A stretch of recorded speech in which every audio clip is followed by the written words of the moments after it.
There's no time to waste. There's no time at all.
Come, Alice, don't dawdle. You've already missed the train.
Every picture tells a story.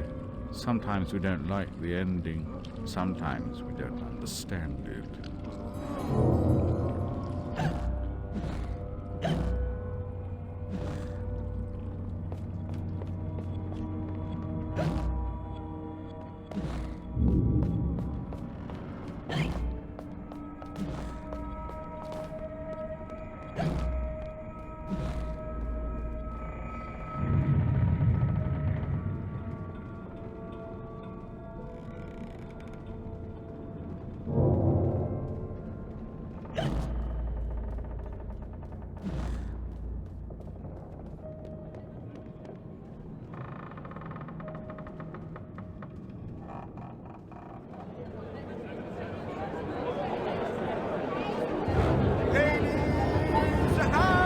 Gentlemen, welcome to the show!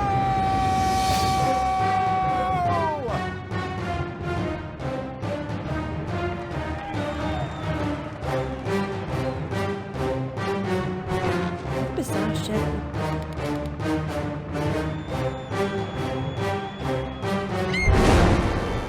That's quite enough of that, I think. Enough preliminaries. Here's the performance you've been waiting for. Proves I'm without prejudice and have a fine sense of humour.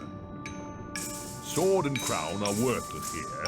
I invite everyone to dance. Labourers, lawyers, shirt and gown all make their little prance. This life is full of random deaths and heaps of rich shame. So few are soothed by accident. You want someone to blame. Fire, plague, and strange disease. Drowned, murdered, or if you please, a long fall down the basement stairs. None are expected, no one cares. I often must work very hard, sweat running down my skin. After the dance, I then must rest, and the eating can begin. Time to eat. Death is the ultimate equalizer. All have the right to be speaking. Get a knife, princess. Don't push. All will be served, so to speak. Wicked thing. Feasting while Wonderland is destroyed. I'm not the enemy you seek, Alice. I tried to hide this bit of Wonderland from that beast. Appeasement's never clean. We must all play our assigned roles. Are you a pawn or a queen? An idiot or a practiced fool? However this turns out, consider the prospect that you've been misled, Alice. Then ask, by whom? No! Who set that bloody train in motion? Where has it come from? It arrived when you arrived, and it's more horrible even than you could currently imagine. The death of a dream caterpillar may know how.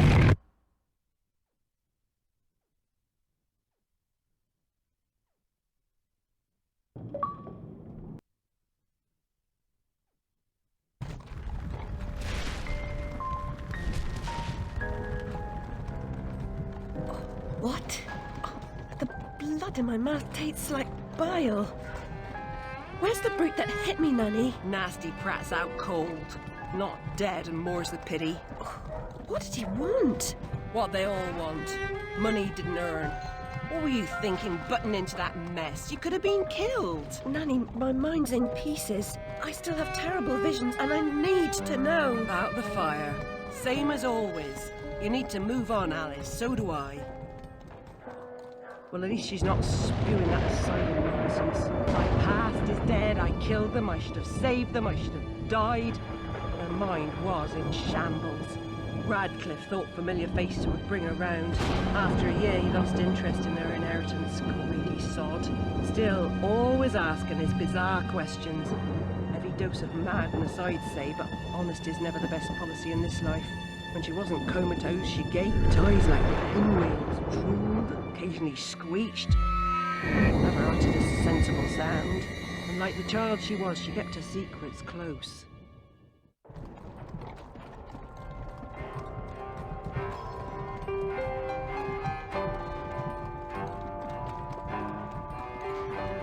Gone off some lurkers, common as cockroaches.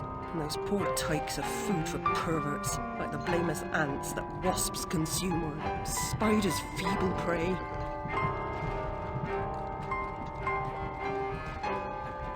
You visited my room at Rutledge. What were you... Call that? Radcliffe paid me for a bit. A woman alone sometimes does what she doesn't particularly feel like doing, as you know. Nurse Whitler said you'd fallen on hard times. I'm no drunk like her. I'm hurting no one. Booking's not a bad life. Except for the pimps. She also said you might have my rabbit. Please, Nanny, talk about the... Damn fire! Never seems to help. Look, Alice, I can't give you what I don't have. Radcliffe wrote the inquest report. I'll take you to him. Besides, he's got your damn rabbit. You should remember that. All right, but Mr. Radcliffe's useless. Don't I know it?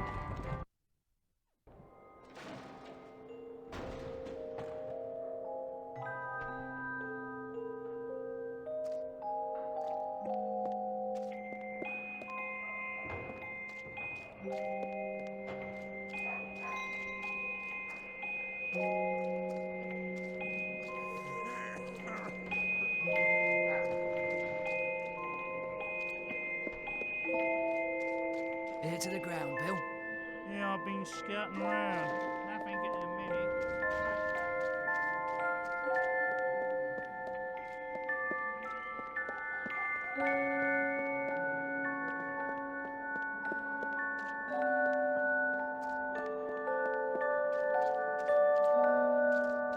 For that, I'll be glad to shake your hand, sir. Considering the nature of the goods on offer,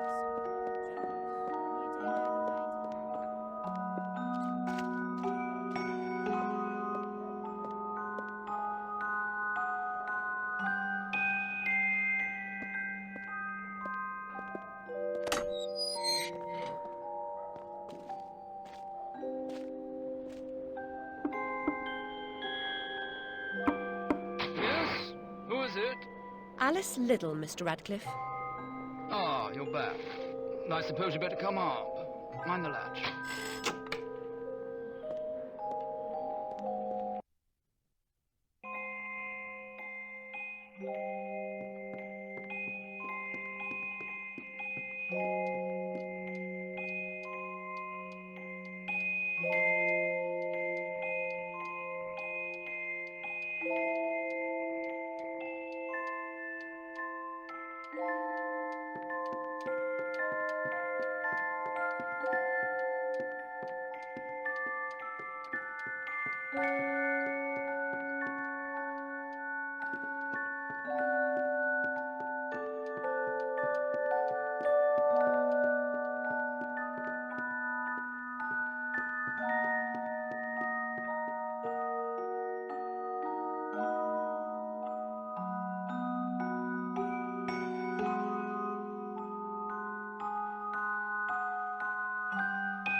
You do have my rabbit. Forgotten your manners? And what else, I wonder? You abandoned it at Rutledge Asylum, my dear. We've been over this before. In a huff as usual, oozing with attitude and accusatory flummery, I've stolen her rabbit. Ridiculous pretext.